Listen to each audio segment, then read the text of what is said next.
इतना कहने के बाद यशिका वहां से जाने लगती है। अभय उसे रोकना चाहता था पर उसका हिम्मत नहीं हुआ। वही यशिका जाते हुए अपने मन में कहती है, मैं यशिका के दर्द को समझ सकती हूँ, क्योंकि जब तुम किसी से प्यार करो पर बदले में तुम्हें उसका प्यार ना मिले तो क्या दर्द होता समझ आता है मुझे। मैंने भी अपने पिछले लाइफ में बस दर्द सहा है। मुझे पता है यशिका ऐसी हरकतें बस इसलिए करती थी ताकि वो अपनों का अटेंशन पा सके, पर उसे कभी नहीं मिला। उसके भाई पिता ने ही उसे खुद से दूर कर दिया। जिससे प्यार की वो उससे कभी प्यार नहीं किया। बिल्कुल मेरी जिंदगी की तरह मेरे परिवार ने मेरी ओर कभी नहीं देखा। जिससे मैं प्यार करने लगी थी वो मेरा बस इस्तेमाल कर रहा था, किसी ने मेरे तरफ नहीं देखा। आज वो खुद को यशिका से जोड़ पा रही थी। वही अभय अपने उदास नज़र से बस यशिका को खुद से दूर जाता देख अपने हाथों का मुट्ठी बना अपने मन में कहता है, सच कहा तुमने, मैं कभी तुम्हारे प्यार को नहीं समझ पाया।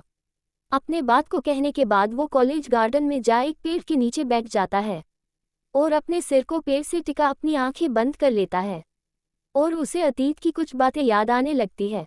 बोल पार्टी चल रहा था। हाई सोसाइटी के सभी लोग आए हुए थे। जैसे ही पार्टी में अभय अपने परिवार के साथ आता है, सभी सम्मानपूर्वक अपने सिर को झुक उन्हें ग्रीट करते हैं।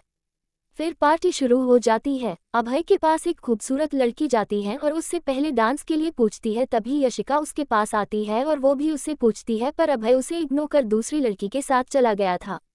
ये देख यशिका को बहुत गुस्सा आता है। यशिका के अंदर भले बहुत गुस्सा था पर वो दिखती बहुत खूबसूरत थी। दूसरे देश से भी कुछ लोग आए थे।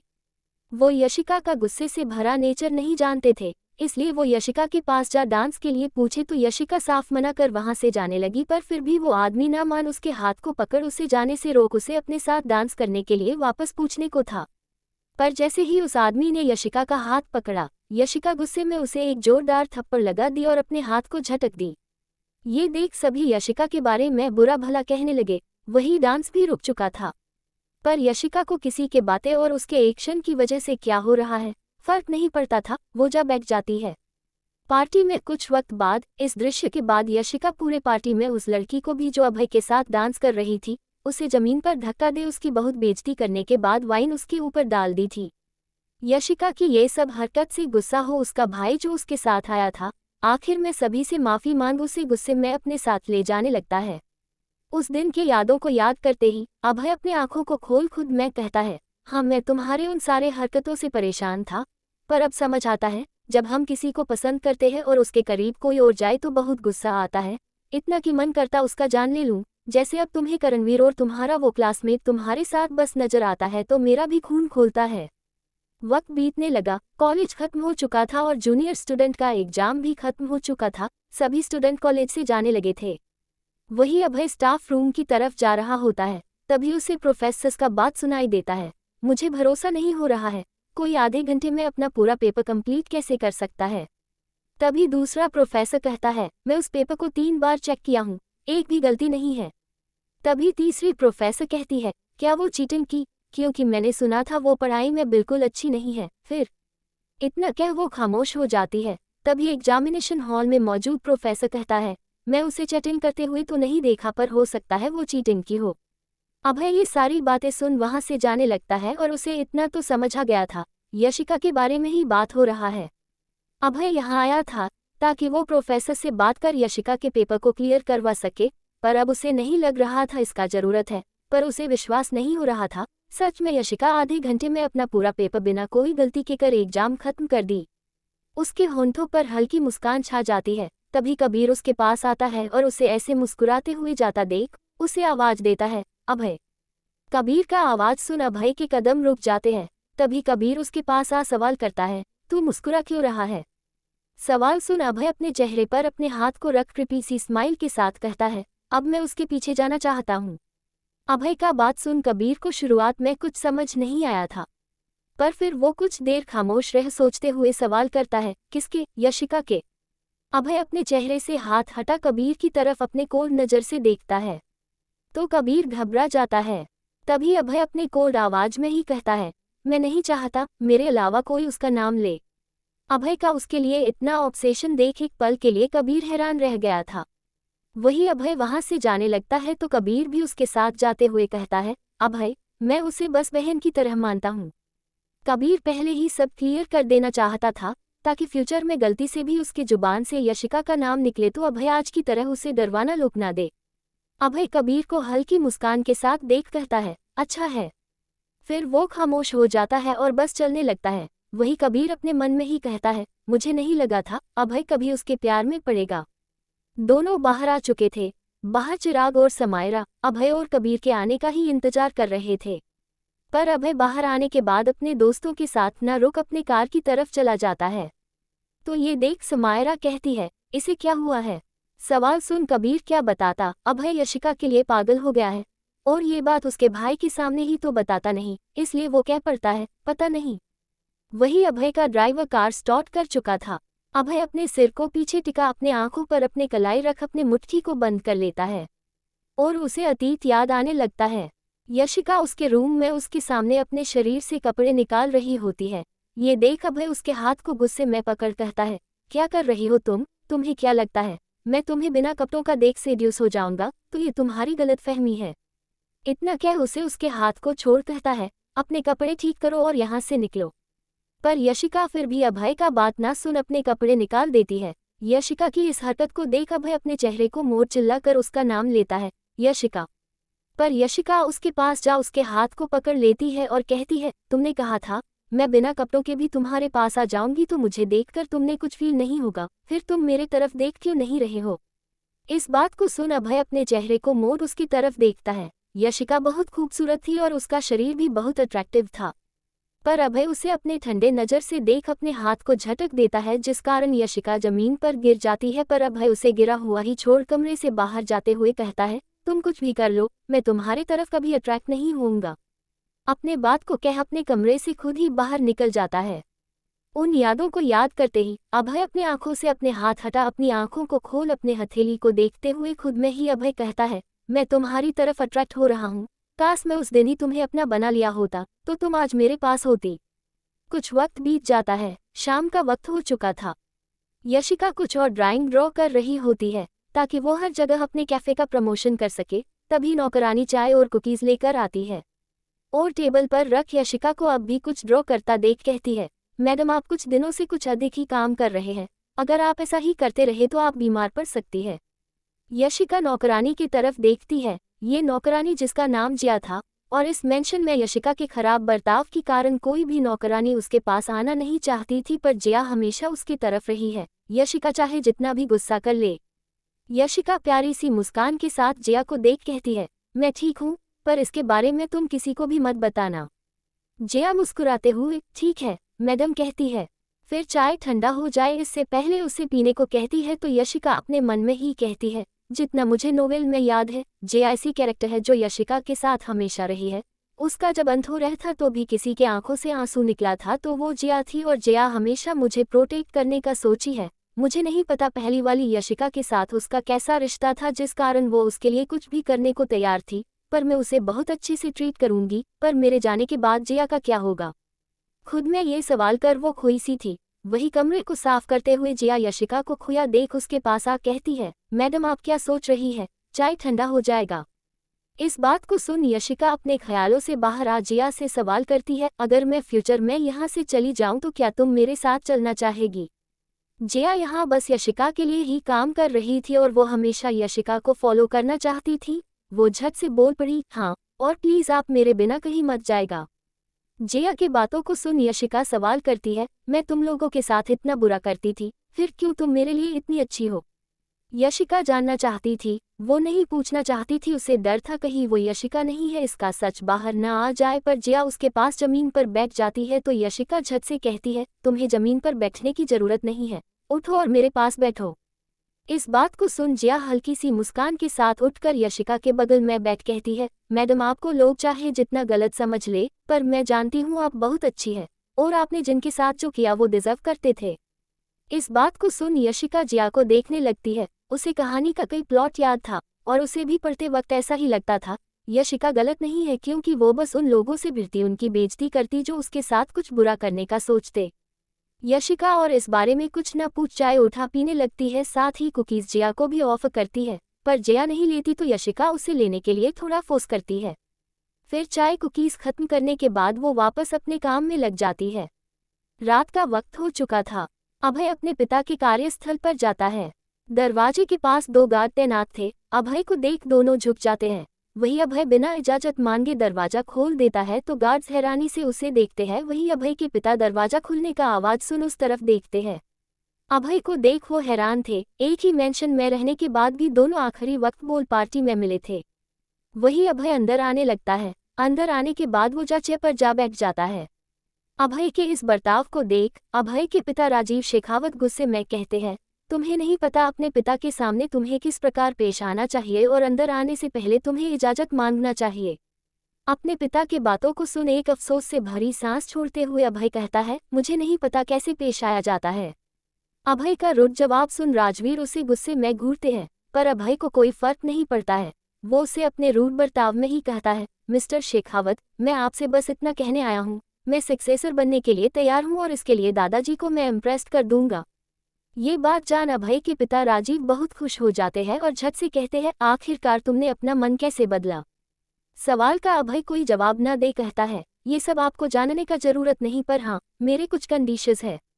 इस बात को सुन राजीव हैरानी से अपने बेटे की तरफ देखते हैं। अभय को उनके किसी भी रिएक्शन से कोई मतलब नहीं था। वो अपनी बात को कह पड़ता है, अगर मैं सक्सेसर बन गया तो आपके किसी भी बच्चे को वही मिलेगा जो वो डिजर्व करते हैं, और अगर उनके अंदर जरा भी पोटेंशियल नहीं हुआ तो मैं उन्हें कोने में धकेल दूंगा। इस बात को सुन राजीव कहते हैं, वो तुम्हारे भाई बहन हैं, तुम्हें।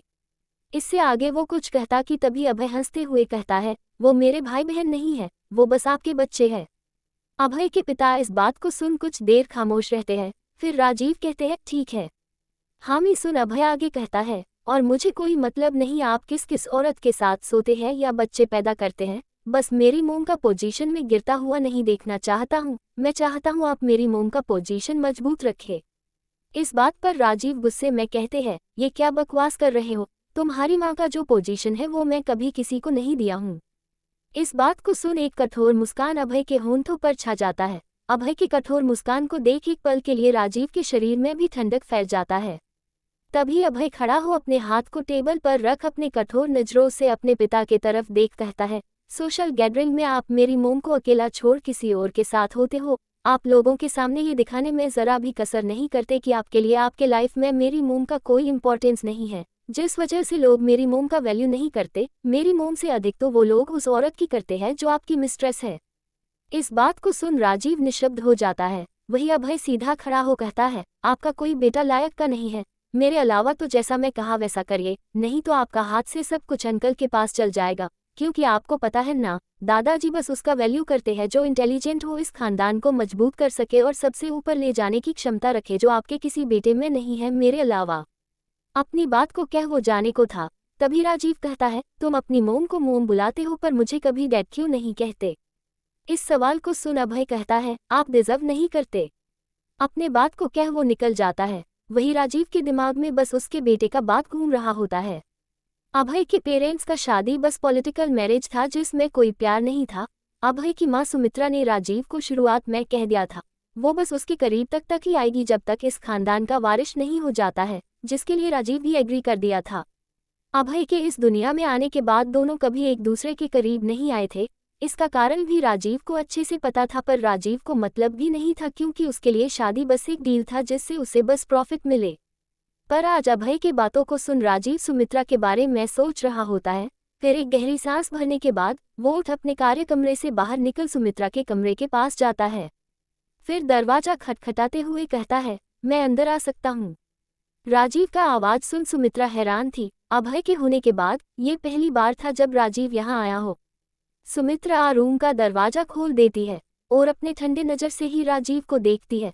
अभय और सुमित्रा दोनों की आंखों में एक जैसा ठंडापन देख राजीव के होंठों पर हल्की मुस्कान आ जाती है। राजीव को मुस्कुराता देख सुमित्रा अपने ठंडे लहजे में ही सवाल करती है, क्या हुआ, आप यहाँ क्यों आए हैं और ऐसे मुस्कुरा क्यों रहे हैं। सुमित्रा के सवाल को सुन राजीव कहता है, तुम मुझे यही खड़ा रख बातें करना चाहती हो। इस बात को सुन सुमित्रा साइड हो जाती है तो राजीव अंदर आ जाता है। राजीव के अंदर आने के बाद सुमित्रा भी अंदर आ जाती है। फिर राजीव बेड पर बैठने को था पर सुमित्रा कह पड़ती है, सोफे पर बैठिए। इस बात को सुन राजीव उसे अपने शक्त नजरों से देखता है, फिर सवाल करता है, तुम मुझसे इतनी नफरत क्यों करती हो। सवाल सुन सुमित्रा कहती है, मैं आपसे नफरत नहीं करती हूँ। जवाब जान राजीव सुमित्रा के पास आ अपने हाथ को सुमित्रा के बाजू में रखता है तो सुमित्रा झट से अपने कदम पीछे कर लेती है। ये देख अपने कठोर आवाज में राजीव कहता है, नफरत नहीं करती हो तो मेरा छूना तुम्हें इतना तकलीफ क्यों देता है? क्या अब भी तुम उस आदमी से प्यार करती हो? इस बात को सुन अपने नजरों को उठा सुमित्रा राजीव के आंखों में देख कहती है, वो मेरा बीता कल था। जवाब जान राजीव कहता है, फिर क्यों क्यों मेरे छूने से इतना प्रॉब्लम है तुम्हें? सवाल सुन सुमित्रा कहती है, मुझे पसंद नहीं कोई किसी और का हो और मुझे टूल की तरह इस्तेमाल करे। इस बात को सुन राजीव सुमित्रा की आंखों में देखने लगता है। कुछ देर तक उसके आंखों में बस देखते रहने के बाद राजीव कहता है, तुम ही चाहती थी बच्चा होने के बाद मैं कभी तुम्हारे पास ना आऊं। इस बात को सुन सुमित्रा कहती है, ओह तो आप किसी और के पास जाएंगे तो क्या मैं भी ऐसा कर सकती थी? इस बात को सुन राजीव गुस्से में सुमित्रा को देखते हुए गुस्से में कहते हैं, तुम मेरी पत्नी हो। जिस तरीके से राजीव ने सुमित्रा से कहा था सुमित्रा भी उसी तरीके से कहती है, आप भी मेरे पति हैं। इस बात को सुन राजीव बस उसे कुछ पल देखता है, फिर वहां से जाने लगता है। तभी सुमित्रा कहती है, कोई काम ना हो तो दोबारा मेरे कमरे में ना आए। सुमित्रा के इस बात को सुन राजीव अपने हाथ का मुट्ठी बांध लेता है और एक पल के लिए रुक अपने चेहरे को मोड़ सुमित्रा की तरफ देखता है, फिर वहां से जाने लगता है। वही दूसरी तरफ अभय बालकनी में खड़ा हो खुद में कहता है, मैं हमेशा इस खानदान से दूर जाना चाहता था, पर मैं बस पावर चाहता हूँ तकली यशिका को जब अपना बना लूँ तो उसे कोई तकलीफ ना हो। इतना कहने के बाद वो चांद की तरफ देखने लगता है। कुछ वक्त के बाद वो सोने चला जाता है और ये रात धीरे धीरे पार होने लगता है। सुबह का वक्त हो चुका था। आज यशिका का दूसरा एग्जाम था तो वो रेडी हो कॉलेज के लिए निकल गई। कुछ वक्त के बाद वो पहुंच चुकी थी। पूरा कॉलेज आज भी उसे घूर रहा था और कल वो आधे घंटे में ही आंसर शीट जमा कर दी थी। इसी का चर्चा करते हुए शर्त का बातला यशिका का मजाक उड़ा रहे थे, पर यशिका उन सभी के बातों को इग्नोर करते हुए अपने क्लास चली जाती है और कुछ वक्त के बाद एग्जाम स्टार्ट हो जाता है। आज यशिका पूरा पेपर देखने के बाद आराम से बैठी होती है, तभी प्रोफेसर उसके पास आते हैं और उसे कुछ न लिखता देख सवाल करते हैं, तुम कुछ लिख क्यों नहीं रही हो? सवाल सुन यशिका कहती है, आज मैं फिर आधे घंटे में अपना पेपर पूरा कर दी तो पूरा कॉलेज नया गॉसिप करेगा, इसलिए मैं थोड़ा आराम करने के बाद पेपर दूंगी। इस बात को सुन प्रोफेसर साथ ही क्लास में मौजूद स्टूडेंट यशिका को हैरानी के साथ देखने लगती है, पर यशिका सबके नजरों को इग्नोर कर विंडो से बाहर देखने लगती है। पूरे 2 घंटे बीतने के बाद यशिका लिखना शुरू करती है। प्रोफेसर का नज़र यशिका पर ही था, पर उसे एक बार भी ऐसा एहसास नहीं हुआ कि वो किसी प्रकार का चीटिंग कर रहे हो। लेट से शुरू करने के बाद भी यशिका सबसे पहले अपना पेपर पूरा करने के बाद वो पेपर जमा कर चली जाती है। ये देख पूरे क्लास के साथ प्रोफेसर भी हैरान होते हैं।